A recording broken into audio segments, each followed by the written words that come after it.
Hello everyone, I am Nishat from Varanasi, studying in Vimla Ayurvedic Medical College Kanpur from 2023 batch. We have all the facilities in our college, well furnished classrooms and mess facilities. We also have library, Samhita department, anatomy and as well as physiology labs. We usually do dissection on the cadaver.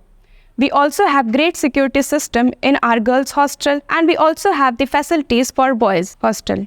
Our teachers are really helpful. They usually take our classes through PPT presentation, and we also get the chance to present our PPT. We have many species in our herbal garden, as well as we have a sports facility with badminton, carom room, chess room, volleyball, cricket. Here all the facilities are good, so we kindly recommend you to please come and join our Vimla family.